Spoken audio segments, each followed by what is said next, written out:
हमारे चैनल को सब्सक्राइब करें और बेल आइकन दबाएं। आज रात 10 और 11 बजे देखिए जुर्म की दो नई कहानियां। गलतियां सुधारने का मौका सबको मिलता है, लेकिन जब नजरिया और जरिया दोनों ही गलत हों तो ना गलती होने से रुकती है और ना उसे सुधारने का मौका मिलता है। एक कत्ल के दो चश्मदीद गवाह, एक ने दी सही सूचना, दूसरे ने किया गुमराह।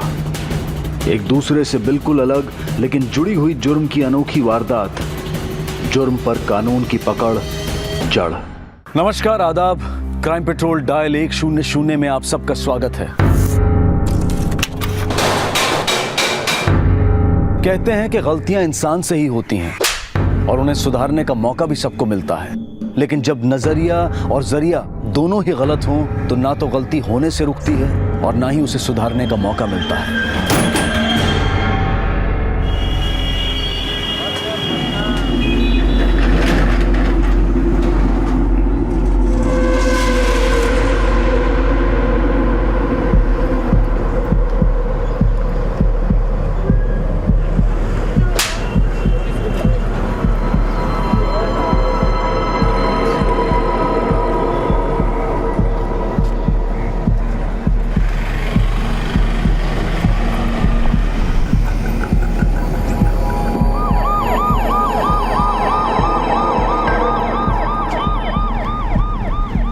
सही बोल रहे हैं। अरे वो अपहरण करता ही थे, कहीं हमको उठा लेके जाते तो। तुमको उठा ले जाते? अरे तुमको उठा के ना यमराज की भी नाभि सरक जाएगी। खाना बना लगाओ, बहुत भूख लगा हमको। जाओ जाओ, उठा ले जाते।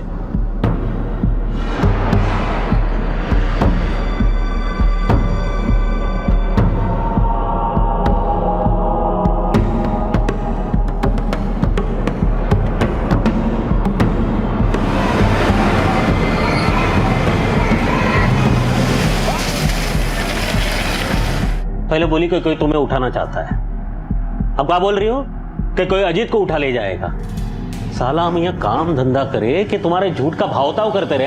हाँ तो हम ही आपको झूठे लगते हैं ना, लेकिन कह देते हमार बिटुआ को कचू हुआ ना तो देख लेना। कुछ ना हो रहा, समझ में आई बात? अब जाओ यहाँ से। हाँ तो जा ही रहे थे पुलिस थाने। दरोगा जी से कहेंगे कि हमार पति हमार बात ही नहीं सुनता है। पगला गए हो का? हाँ? थाने जाकर हमारा इज्जत उतारोगी? सीधे घर आओ यहाँ से, जाओ। अब जाओ, टुकुर टुकुर देख कर जाओ घर पे। एक मां को डर था कि कोई उसके बेटे का अपहरण करना चाहता है, लेकिन एक पिता इतना लापरवाह कैसे हो सकता है कि अपनी ही पत्नी के शक को वो जरा भी तवज्जो ना दे। कभी कभी अपराध के शुरुआती संकेतों को नजरअंदाज करने की गलती अपराध और अपराधी दोनों को बढ़ावा देने जैसी होती है, और यही गलती कभी कभी हमें भी अपराध का भागीदार बना देती है।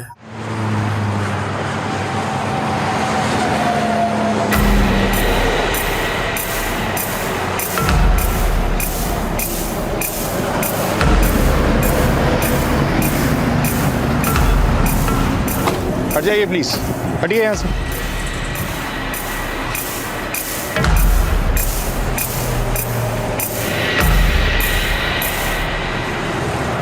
चेक करो।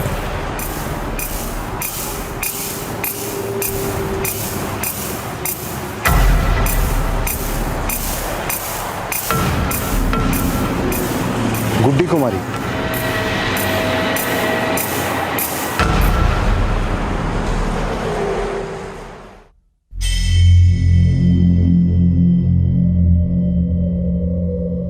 गुड्डी, गुड्डी, ये गुड्डी। समझ नहीं आ रहा है कि ये गुड्डी हाईवे पे गई कहाँ है? आखिरी बार कब देखा था? कल सुबह दुकान जाने से पहले। पूरी रात फोन घुमाया, लेकिन पुलिस को सूचित क्यों नहीं किया? सर वो पुलिस तो गुमशुदगी का रिपोर्ट 24 घंटे बाद लिखती है ना, और आप सर तो 18 घंटे में ही उसकी मौत की सूचना दे दी है। मौत नहीं, हत्या।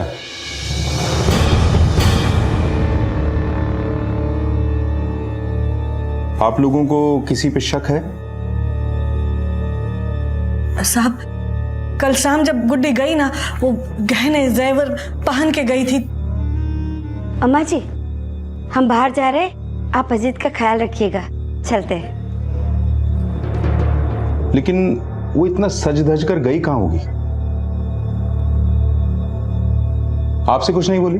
नहीं साहब, लेकिन गुड्डी को बाजार घूमने का बहुत ही शौक था, तो हमारी साग सब्जी सब वही खरीद के लाती थी। आप लोग एक साथ नहीं रहते हैं? परिवार तो एक ही है, लेकिन रसोई अलग है। क्यों? आपस में बनती नहीं है आप लोगों की? ना ना साहब, वो बेटों और बहू में हमेशा बनी रहे ना, इसीलिए हमें ही रसोई अलग की है। और काम भी हमारा अलग अलग है। जय फर्टिलाइजर का काम करता है और हम हैं अनाज व्यापारी। काम अलग, रसोई अलग, लेकिन घर किसके नाम पे है? माँ के। ग्राउंड फ्लोर पे जय, गुड्डी और माँ रहती हैं, और दूसरा मंजिल पे हम और हमारी बीबी कांति रहती है। और पहली मंजिल? सर वो पहला मंजिल खाली है, किराए के लिए रख छोड़े हैं। आप क्यों खामोश हैं मिस्टर जय? हम तो कुछ समझ में नहीं आ रहा साहब, और लग ये भी रहा है कि ये हत्या कोई लूटने वालों ने की हो ऐसा। आप लोग जा सकते हैं। लूट बोलकर ये लोग पल्ला झाड़ रहे हैं या किसी सच पे पर्दा डाल रहे हैं? पति चुप था, लेकिन बाकी सब लोग बोल रहे थे। और सर हैरानी की बात तो ये है कि गुड्डी की मिसिंग कंप्लेंट लिखाने के लिए इन्होंने 24 घंटा वेट किया। यादव, गुड्डी के पड़ोसियों से पूछताछ करो। गुड्डी का पति, सास, जेठ जेठानी से कैसा रिश्ता था? गुड्डी को घर से निकलते वक्त देखने वाला कोई चश्मदीद, वो कहां गई थी जानने वाला कोई राजदार, और जिस बाजार में उसका आना जाना था वहां उसके साथ देखा गया कोई संदिग्ध, सब जानकारियां जुटाओ। सर पुलिस गुड्डी के हत्यारे तक पहुंचने के तार जोड़ रही थी। हत्या वाले दिन गुड्डी को घर से जाते हुए देखा गया था, पर गुड्डी कहां और किसके पास गई थी इसकी पुख्ता जानकारी नहीं मिल पा रही थी। लेकिन पूछताछ के दौरान वो राज सामने आया जिसको लेकर गुड्डी कई दिनों से चिंता में थी। साहब गुड्डी अजीत को लेके बहुत परेशान थी। कौन अजीत? साहब उसका गोद लिया बेटा। गोद लिया बेटा? हाँ साहब, उसकी और जय की अपनी कोई संतान नहीं थी साहब। क्या परेशानी थी अजीत को लेकर गुड्डी को? उसको लगता था कि उसके बेटे को कोई किडनैप कर लेगा, इसलिए साहब वो बहुत चिंतित थी। नहीं साहब, ऐसी कोई बात नहीं। कुछ छुपा तो नहीं रहा? नहीं, छुपा के क्या होगा साहब? अगर ऐसा बात होता तो गुड्डी हमसे तो नहीं, लेकिन अपनी जेठानी को तो बोलती।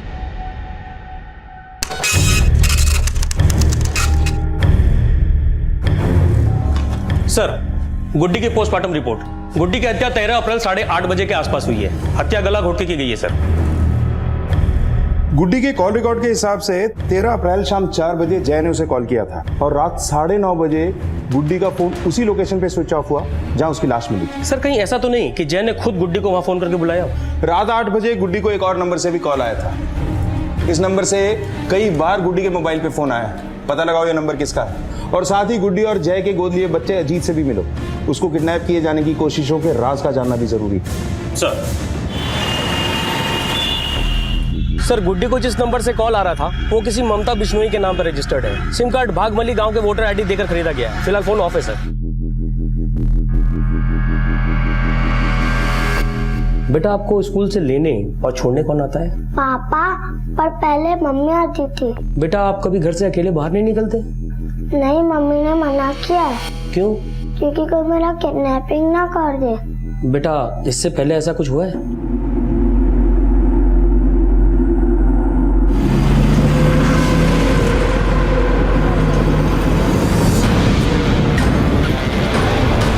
बेटा तुम ठीक हो ना?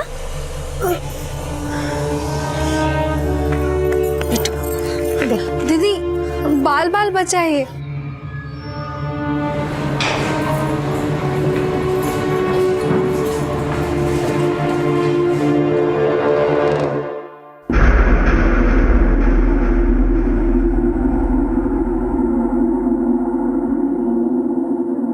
वो आंटी तुम्हारे घर में?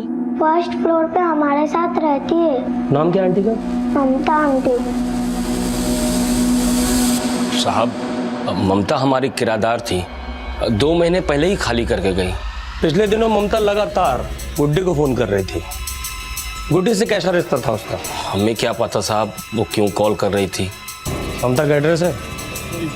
जी है।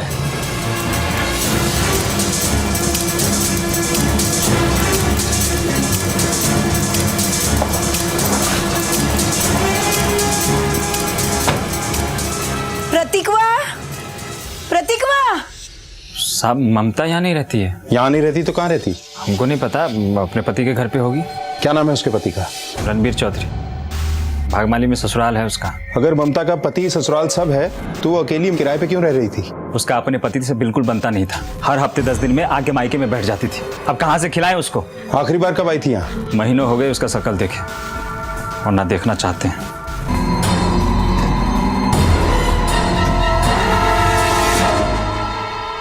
साहब वो हमारी पत्नी जरूर थी, मगर वो हमको अपना पति नहीं मानती थी। लेकिन अभी वो है कहाँ?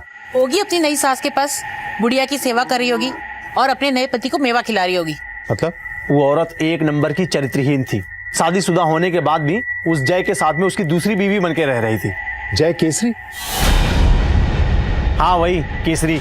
लेकिन हमें तो पता चला है कि ममता जय के घर में किराए पे रह रही थी और 2 महीने पहले ही घर खाली करके गई है। 2 महीना पहले आई थी हमारे पास साहब, घड़ियाली आंसू बहाते हुए। निकल यहाँ से, चल। अपना ही रोना धोना जाके अपने यार जय को सुना, समझ गई? निकल यहाँ से। हम आपके हाथ जोड़ते हैं, हम घर के किसी कोने में पड़े रहेंगे, हमें यहाँ से मत निकालिए। लेकिन हमारी भी मत मारी गई थी, जो उस पे तरस खाकर उसे वापस रख लिया। फिर क्या, कुछ ही दिनों बाद उस जय के पास वापस चली गई। अगर ममता का पति और सास सच बोल रहे हैं तो हो सकता है ममता और जय ने मिलकर गुड्डी को अपने रास्ते से हटाने के लिए उसका खून कर दिया हो और मामला ठंडा होने तक जय ने ममता को कहीं छुपा दिया। लेकिन सर गोद लिए गए बच्चे अजीत के किडनैपिंग के पीछे की कहानी? हो सकता है गुड्डी से पहले अजीत को टारगेट किया गया हो, क्योंकि अजीत भी जय का खून नहीं है। अगर यह अंदाजा सही है तो जय के साथ साथ उसका पूरा खानदान इस साजिश में शामिल है, क्योंकि अभी तक ना तो किसी ने अजीत के किडनैप होने की संभावनाओं को कबूला, ना ही ममता का जिक्र किया। सर अगर रणबीर और उसकी माँ झूठ बोल रहे हो तो हो सकता है रणबीर ने जय से बदला लेने के लिए गुड्डी को मार दिया हो और ममता उसका ये राज जानती थी, इसलिए उसने उसे भी गायब कर दिया। सबके कॉल रिकॉर्ड्स करो। ममता और गुड्डी दोनों के ससुराल वालों को एक साथ बुलाओ।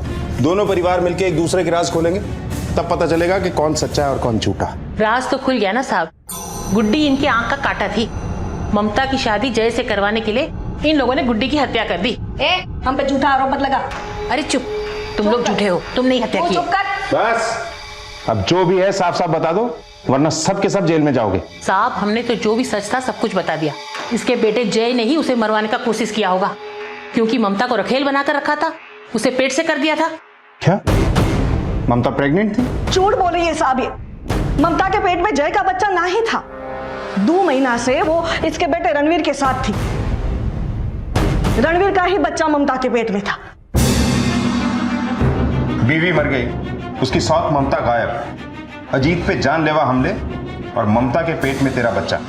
और भी कुछ है जो हमसे छुपा रहा है? हम मानते हैं कि हमारा रिश्ता था ममता से सब, पर तो ये बात पहले क्यों नहीं बताई? हमें लगा कि ये बात आप जानेंगे तो आप हम पर ही शक करेंगे, इसलिए। ड्रामा मत कर और बता के अजीत को किडनैप क्यों करवा रहा था। नहीं मैंने कुछ नहीं। गुड्डी की गलतफहमी बोल के तू पहले हमें चूरन चटवाने की कोशिश कर चुका है। अजीत का किडनैप होने वाला था, ये अजीत को पता था, बीवी को पता था, पड़ोसियों को पता था, तुझे कैसे पता नहीं चला?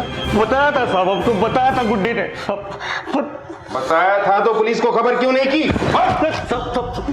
हमको लगा कि वो ध्यान खींचने के लिए गुड्डी हमसे झूठ बोल रही है, ऐसे ही। तेरे और ममता के चक्कर के बारे में उसे कब पता चला? 6 महीना पहला, जब हम ममता को पहला मंजिल पर किराएदार बना के लाए। ये सब क्या चल रहा है? हाँ तुम गुड्डी बैठो 1 मिनट। अरे बैठो काहे को, बताओ क्या चल रहा है ये सब? देखो दरअसल हम तुम्हें बताने ही वाले थे। का? वो हम ममता से बहुत प्यार करते हैं गुड्डी। चुप रहो, शर्म नहीं आती है? अम्मा जी कहाँ चिल्ला रहे हो? चुप रहो, बात सुनो ना। ये देखिए माँ जी, ये क्या कहते हैं? कहते हैं वो ममता से प्यार करते हैं। का है भौरिया का जी दुखा रहा है। माँ क्या अक्ल में ना भूसा भरा है, एक देना। और तुम्हारी अक्ल का घास चढ़ने गई है। चुप रहिए भैया, आप चुप रहिए। वैसे भी ये ना माँ का घर है। हमारा घर है तभी कह रहे हैं, निकालो उसको। निकाले उससे? हाँ ठीक है, निकाल दे उसे, लेकिन साथ में ना हम भी निकल जाए। तो हम पहले मरले ममता के साथ रहना शुरू करते हैं।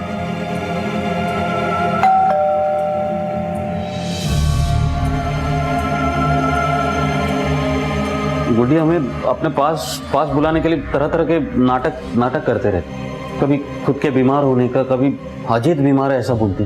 वो यही चाहती थी कि हम और ममता अलग हो जाए। इसलिए जब उसने वो जय का किडनैपिंग का बात बोला तो कैसे मानते साहब हम। और आप सोच रहे हो सब हमने उसे मार दिया। मारा नहीं तो कहाँ छुपा के रखा है ममता को? सब मुझे लगता है वो रणबीर ने कुछ किया है साहब। अपना अपराध उस पे मर रहा है। नहीं साहब, आप जानते नहीं हो साहब।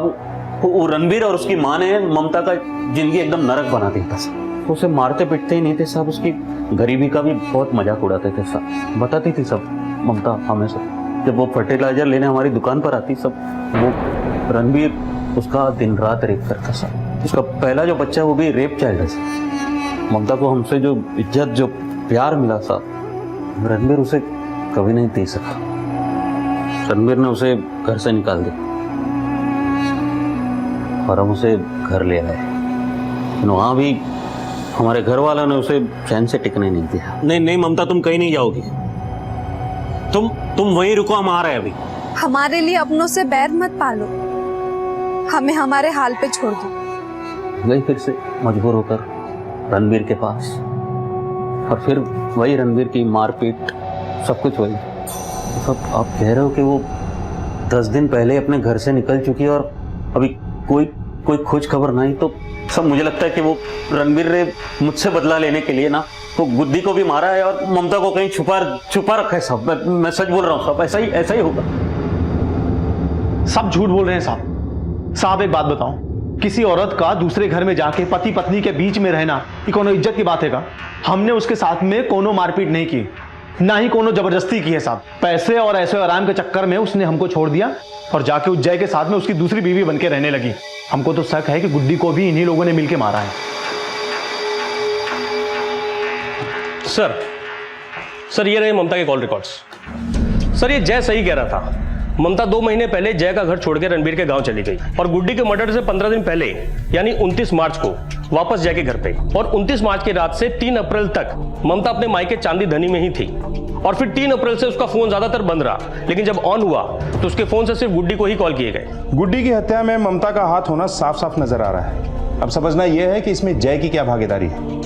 जिस लोकेशन में उसका फोन ऑन हुआ था, एक सर्च टीम ममता की तलाश में वहां लगा दो और साथ ही ममता के भाई प्रतीक को बुलाओ। अगर 29 मार्च की रात से 3 अप्रैल तक ममता अपने मायके में थी तो उसने झूठ क्यों बोला? और साथ ही साथ 29 मार्च को ममता के जय के घर वापस जाने के राज का भी पता करो। मुझे लग रहा है 29 मार्च के बाद ही यह हत्या और अजीत के अपहरण का षड्यंत्र रचा गया है। एक तरफ पुलिस ममता को उन लोकेशंस पर ढूंढ रही थी जहां उसके फोन से गुड्डी को लगातार कॉल किए जा रहे थे, और दूसरी तरफ ममता आई होगी गांव में, लेकिन घर पे नहीं आई। घर पर नहीं है तो गांव में कहां रही होगी? हम तो उससे रिश्ता नाता सब तोड़ चुके थे।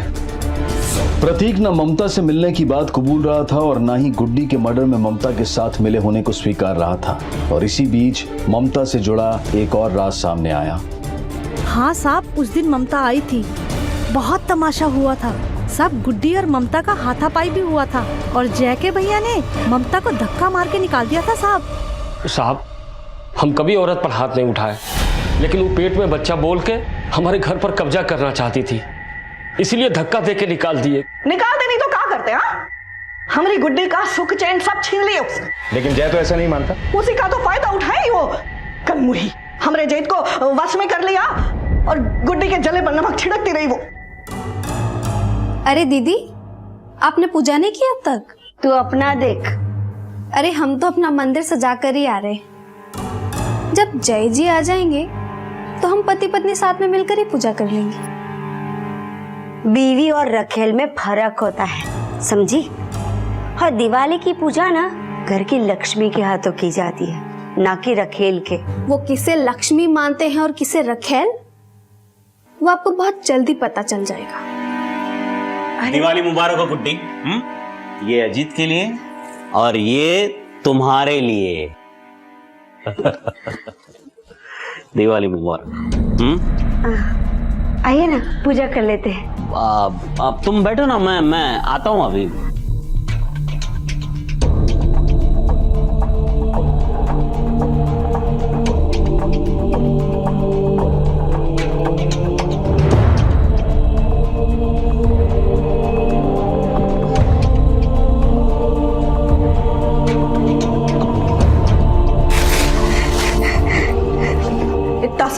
के भी हमारी गुड्डी जय को अपना जिंदगी में लाने के खातिर पूरा प्रयास करती रही। खूबसूरत बनने का खातिर वो ब्यूटी पार्लर में जाने लगी, अपना फिगर सुधारने के लिए कसरत करने लगी। और कहा हुआ अचानक 4 महीना बाद वो उल्टा ममता खुद ही घर छोड़कर चली गई। साहब, हमने सपने में भी ना सोचा था कि ममता दोबारा आई, और आई तो आई पेट से होकर आई, और कह रही थी हमारे जय का बच्चा है। बहुत ही कमीनी औरत है ये, उसी ने गुड्डी को मारा है।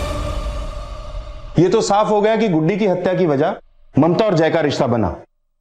लेकिन ममता के गायब होने का राज या तो जय जानता है, या रणवीर, या फिर उसका भाई प्रतीक।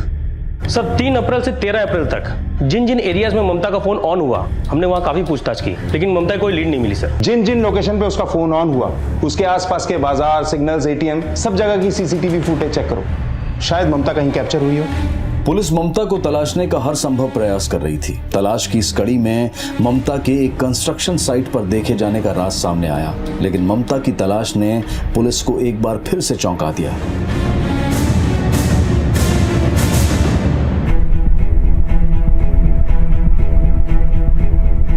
डेड बॉडी के डीएनए टेस्ट से साफ हो गया कि सिर्फ गुड्डी का ही नहीं बल्कि ममता का भी मर्डर हुआ था। सर वो बॉडी ममता की ही थी। पोस्टमार्टम रिपोर्ट के हिसाब से मरने वाली लेडी प्रेग्नेंट थी। बॉडी का डीएनए ममता की मां से मैच होता है और पेट में पल रहे बच्चे का डीएनए रणवीर से। हत्या की वजह और टाइम? सर ममता का मर्डर गला घोट के किया गया है। ममता की हत्या गुड्डी की हत्या से 10 दिन पहले यानी 3 अप्रैल को शाम को 4 से 5 के बीच में हुई। गुड्डी की हत्या से 10 दिन पहले? अगर उसकी हत्या गुड्डी की हत्या से 10 दिन पहले हुई थी तो उसके फोन से गुड्डी को लगातार फोन कौन कर रहा था? सर मैंने सारी फैमिली के फोन रिकॉर्ड्स चेक किए, किसी की भी लोकेशन ममता की लोकेशन से मैच नहीं करता है। इसका मतलब जिसने भी ममता का खून किया उसी ने ममता के फोन से लगातार 10 दिन तक गुड्डी को कॉल किया और बाद में उसे भी मार दिया। शायद दोनों का कातिल एक ही है। कातिल ने बड़ी चालाकी से अपने मोबाइल फुटप्रिंट को बचा कर रखा। यादव, पूरी फैमिली का लास्ट 2 महीने का मूवमेंट चेक करो। जिस दिन ममता पहली बार जय का घर छोड़कर गई थी, एक एक कॉल चेक करो। कातिल बड़ी चालाकी से अपना काम कर रहा है। गुड्डी और ममता की हत्याएं एक सोची समझी योजना बनाकर की गई थी और इसी वजह से अपराधी के खिलाफ सबूत जुटाना आसान नहीं था। अब तक जितने भी नाम सामने आए थे उन सभी के पास इस अपराध को अंजाम देने के लिए कोई ना कोई मोटिव जरूर था, लेकिन उस मोटिव को साबित करने के लिए पुलिस के पास कोई पुख्ता सबूत नहीं था। और इसी बीच एक और नया अपराध सामने आया। सब अजीत साहब उसका अपहरण हो गया सर। हम देर से उसको स्कूल लाने पहुंचे तो वो गेट कीपर बताया कि घर वो अकेला ही निकल गया सब। वर्मा, देखो मामला क्या है और अजीत की फोटो भी सर्कुलेट करो। Yes sir. अब तो तुम्हें यकीन हो गया ना कि अजीत को किडनैप करने की कोशिश पहले भी हुई थी? मूर्ख थे जो गुड्डी का बात नहीं सुने। सब गुड्डी को खो देने के बाद जो हम अजीत को खो दिए तो हम खुद को कभी माफ नहीं कर पाएंगे साहब।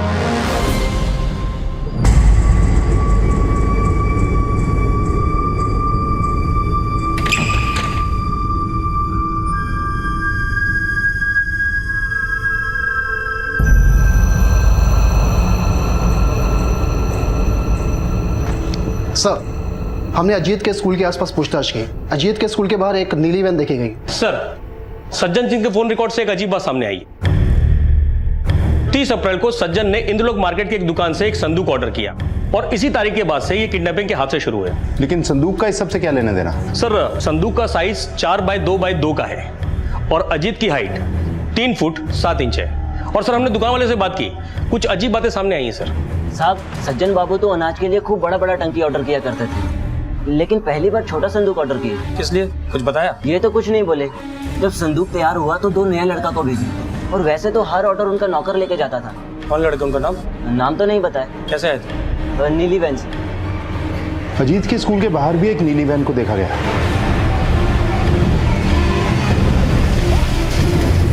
सर हमने इंद्रलोक मार्केट के सीसीटीवी फुटेज चेक करने का ऑर्डर दिया है, शायद कुछ सामने आए। तुम इन दोनों लड़कों का पता करो, तब तक मैं सज्जन की खबर लेता हूं।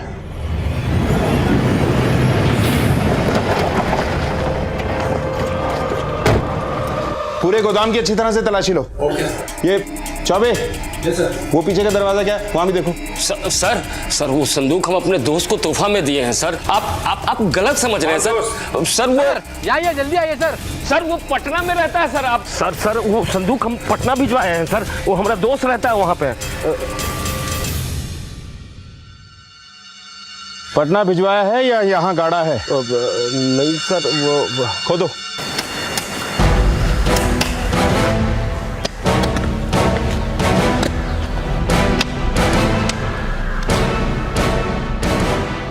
साहब हम बोले थे ना यहाँ पे कुछ नहीं है। बोलो यादव। सर उन लड़कों को पता चल गया है सर।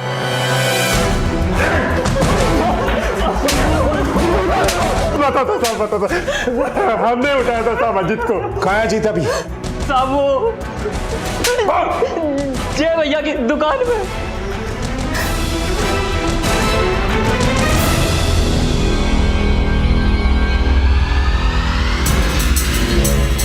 तोड़ दो ताला। सर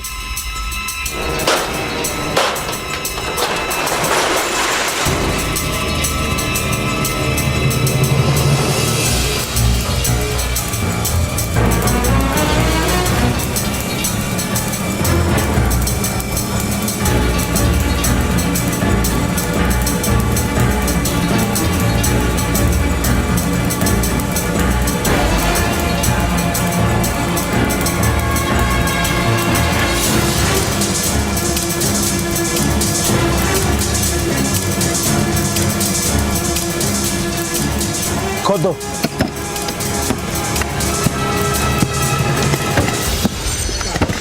रुको रुको एक मिनट यादव।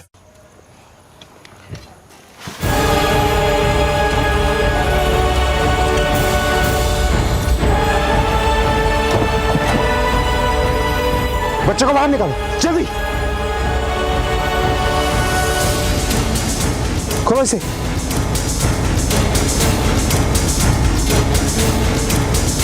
लेके आओ साले को। सर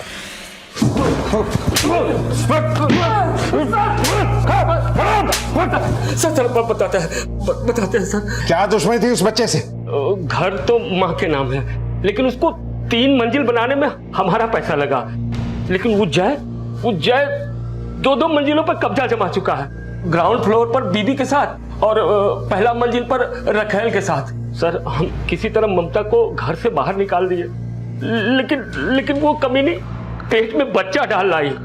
फिर हमको लगा कि अगर जय उसे वापस ले आया तो फिर उसकी बीवियों का बच्चों का हक हो जाएगा घर पे। फिर गुड्डी का मर्डर हुआ तो ममता पे शक आया। तो फिर हमने सोचा कि अगर अजीत किडनैप हो जाए तो इसमें भी ममता का नाम आएगा। हमको पागल समझता है? ममता का मर्डर गुड्डी से 10 दिन पहले हो चुका था। क्या कह रहे हैं सर? ममता का मर्डर हो गया? नाटक मत कर और मान ले कि गुड्डी और ममता को तूने ही मारा है। नहीं सर हम सच बोल रहे हैं सर। अगर ममता का मर्डर गुड्डी से पहले हुआ है तो इसमें जरूर वो प्रतीक और प्रतीक वो कैसे? सर हम आपको पहले नहीं बताए थे। एक बार जब हम अजीत को किडनैप करने बाजार में गए थे तो वहां हमने प्रतीक को गुड्डी के साथ देखा था। वो पैसे दे रही थी सर प्रतीक को।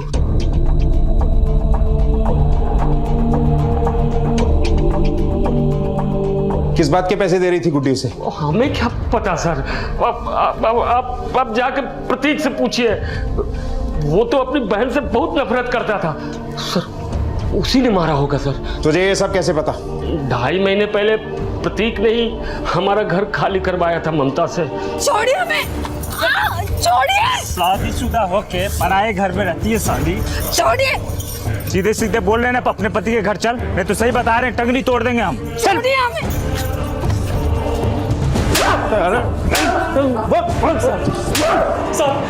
सही बोल रहे हैं, हम नहीं मारे उसको। तू गुड्डी के भी टच में था। जहां ममता का मर्डर हुआ वहां भी तेरा फोन एक्टिव था। दोनों को तू नहीं मारा है। हम किसी को नहीं मारे हैं साहब। सच बोल रहे हैं साहब, हम झूठ काहे बोलेंगे? बेटा 29 मार्च से 3 अप्रैल तक ममता तेरे घर में ही थी। सब हम मानते हैं कि ममता हमारे साथ में थी। तो 3 अप्रैल को तूने ही उसे धौलीबाग ले जाके मारा? हम नहीं मारे हैं उसको। गुड्डी मारी होगी उसको। वही बोली थी हमको ममता को वहां लेके आने के लिए। ये लो 20,000 रुपए। ऐसे ही देते रहने दीदी, ममता को कभी आपके घर में घुसने ही नहीं देंगे। तुम्हें ना एक काम करना होगा, उसे ना धौली बाग ले आना और उसे ये कहना कि जय को उसे कुछ बात करनी है। साहब अगले दिन ममता को हम वहाँ ले गए, जय और गुड्डी आएंगे, सल्टा लेना बातचीत करके, ठीक है? हम चलते हैं। उसके बाद ममता के साथ क्या हुआ क्या नहीं हमको कुछ नहीं पता। तो गुड्डी को किसने मारा? ये हमको नहीं पता साहब, लेकिन ममता को गुड्डी ही मारी होगी। प्रतीक हर कदम पर पुलिस से झूठ बोलता आया था और अब जब सारे सर्कमस्टेंशियल एविडेंस प्रतीक के खिलाफ थे तो उसने पुलिस को एक नया एंगल दिया कि गुड्डी ने ही ममता का मर्डर किया है। लेकिन क्या उसके दावों में कोई सच्चाई थी या फिर यह उसकी एक और चाल थी पुलिस को गुमराह करने की? लेकिन सवाल यह भी था कि अगर गुड्डी ने ममता का मर्डर किया है तो फिर गुड्डी का मर्डर किसने किया है, और वो कौन था जो गुड्डी का मर्डर होने तक ममता के मोबाइल से गुड्डी को कॉल कर रहा था? सर, ममता के फोन से जिन जिन लोकेशन से गुड्डी को फोन गया वहां प्रतीक का फोन एक्टिव नहीं था। हो सकता है प्रतीक के कहने पे कोई और ममता के फोन से कॉल करता हो, या हो सकता है ममता का मर्डर करने के लिए प्रतीक से गुड्डी ने नहीं किसी और ने ममता को वहां बुलवाया। लेकिन सर ये हो कौन सकता है, क्योंकि जय और रणवीर के खिलाफ कोई पुख्ता सबूत नहीं है और बहुत तोड़ने के बावजूद प्रतीक अपने बयान पे कायम है। पता करो ये प्रतीक किस किस से मिलता था, खासतौर पे वो जिनका कनेक्शन गुड्डी और ममता दोनों से हो। साहब, हम ममता जैसी बच्चलन औरत से छुटकारा पाना चाहते थे। हमने प्रतिभा को पैसे दिए पर ममता को मारने के लिए नहीं, वो तो इसलिए दिए कि वो ममता को हमारे घर कभी लौटने न दे। साहब, हमने भी उसी के लिए उसे पैसा दिया था। 2 महीना पहले भी प्रतिभा ने पैसा लेकर ममता को हमारे घर से निकाला था, रणबीर के घर भेजा था, पर हमने वो कहा ममता को मारने को नहीं कहा। सिर्फ ममता ही नहीं, गुड्डी की हत्या भी कबूलनी है। साहब, हमने किसी को नहीं मारा। नहीं मारा साहब। सोच लो, बुढ़ापे की मार का दर्द मरते तक रहता है। और आपको तो गुड्डी को थप्पड़ मारते हुए लोगों ने सब्जी मंडी में देखा था।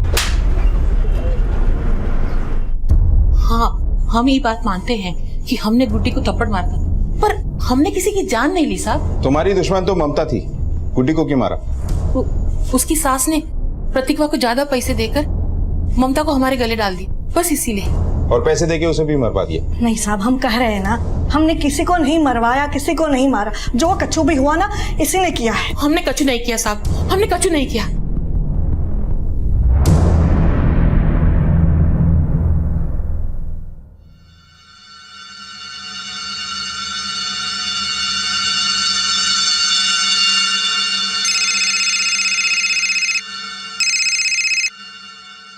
हेलो। हेलो साहब, जय बोल रहे हैं हम। साहब प्लीज हमारी माँ को छोड़ दीजिए साहब, उसने कुछ नहीं किया। तुम्हारी माँ की पेशी होगी कल, प्रतीक, कावेरी और तुम्हारे भैया सज्जन के साथ। सर प्लीज प्लीज मेरे।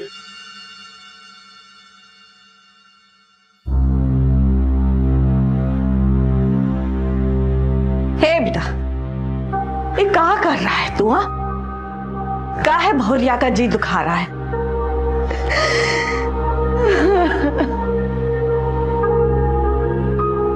अरे ये क्या कर दिया गुड्डी? क्या हुआ? अरे बोलो तो सही। आज आपने साबित कर दिया कि हम आपके कुछ नहीं लगते। ये गुड्डी गुड्डी गुड्डी, देखो देखो, हाँ ऐसा ऐसा ना बोलो। तुम हमारी पहली बीवी हो गुड्डी, और ये अधिकार तुमसे कोई नहीं छीन सकता। कोई नहीं गुड्डी, कोई नहीं, कोई नहीं।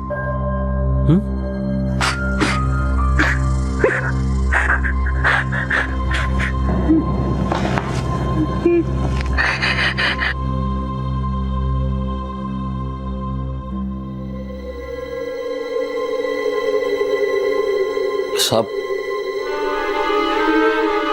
हम कुछ कबूलना चाहते साहब।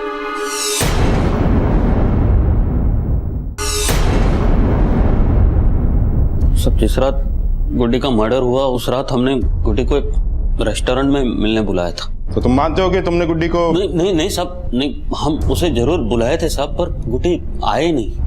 हम 7:30 पौने 8 तक इंतजार किए साहब, फिर फोन लगाया लेकिन उठाया नहीं उसने। रेस्टोरेंट में बुलाने की वजह?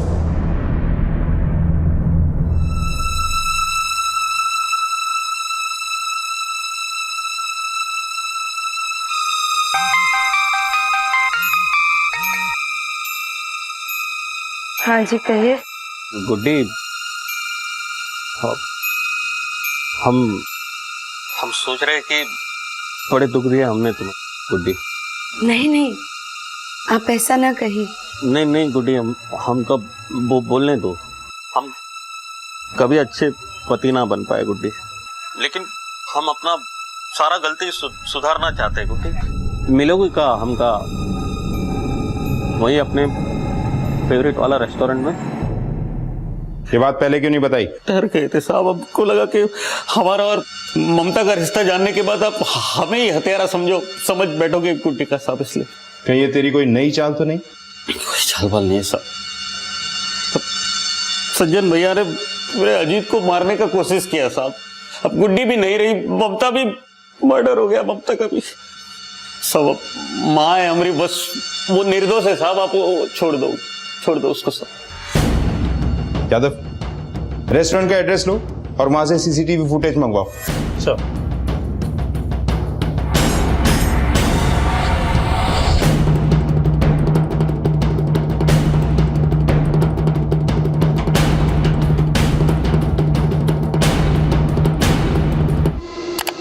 ये मनी है सर, दुकान संभालता है हमारा, कभी कभी गाड़ी भी चला लेता है। ये तुमको रेस्टोरेंट में क्या बोलने आया था?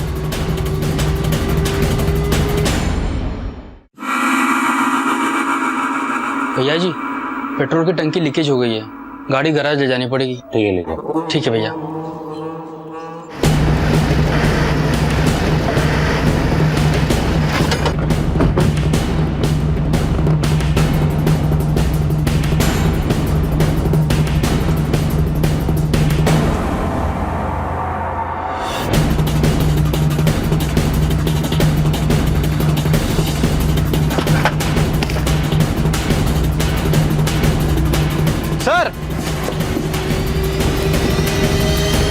जब मणि के घर और जय की कार की जांच की गई तो मणि के इन अपराधों से जुड़े होने के कई पुख्ता सबूत सामने आए।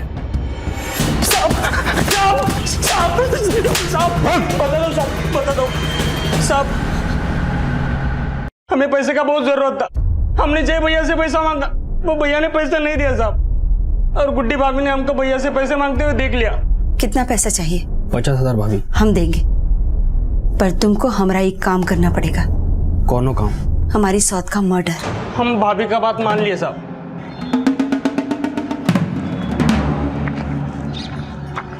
जय और गुड्डी आएंगे, सल्टा लेना बातचीत करके, ठीक है? हम चलते हैं।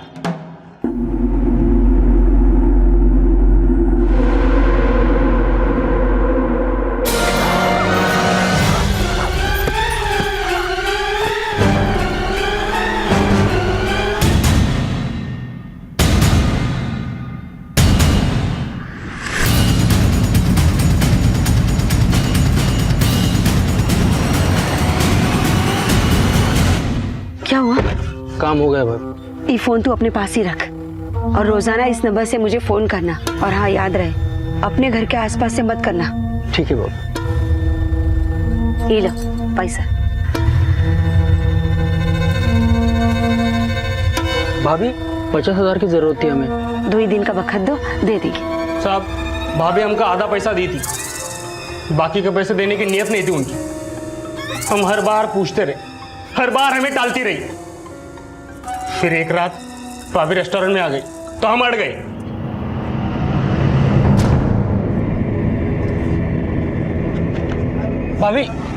भाभी हमारा पैसा। अरे काहे रोज रोज दिमाग चाटते हो? हाँ, कहे थे ना कि 2-4 दिन में दे देंगे। भाभी एक सेकंड आपसे बात करने जरा आइए ना भाभी। क्या बात करनी? कहा तो सही। आइए ना। अरे कहा बात करनी? बोल कब देगी मेरा पैसा?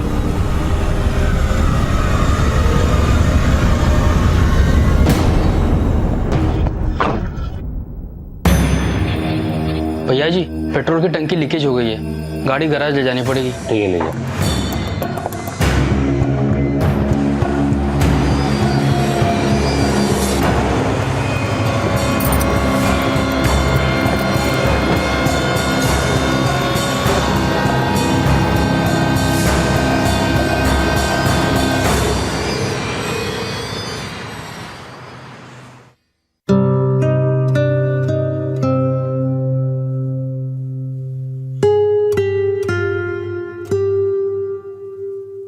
इस केस से जुड़े हर शख्स का या तो नजरिया गलत था या फिर उन्होंने गलत जरिए का इस्तेमाल किया था, और इन सब की यही गलती इस अपराध का कारण बन गई। जय की जिंदगी से ममता को निकालने के लिए गुड्डी ने गलत फैसला लिया और उसकी यही गलती खुद उसकी हत्या की वजह बन गई। माना कि ममता रणबीर के अत्याचारों का शिकार थी, लेकिन उसका जय के साथ रिश्ता कानूनी तौर पर गलत था और इस गलती की परवाह जय ने भी नहीं की, और उनकी इन्हीं गलतियों ने सज्जन को भी एक गलत फैसला लेने के लिए उकसाया। गलतियां तब तक भूल मानी जा सकती हैं जब तक उनमें सुधारे जाने की संभावनाएं बची रहें। इसलिए वक्त रहते ही संभल जाने में भलाई है, क्योंकि जिंदगी हमें बार बार मौका नहीं देती। अब मैं अनूप सोनी आपसे विदा लेता हूं, फिर मुलाकात होगी अगले एपिसोड में जुर्म की एक और कहानी के साथ। तब तक अपना और अपने परिवार का ख्याल रखें और देखते रहें क्राइम पेट्रोल डायल 100। सबक एक को, सीख हम सबको। जय। For more updates, subscribe to our channel, click the show links and enjoy watching the videos.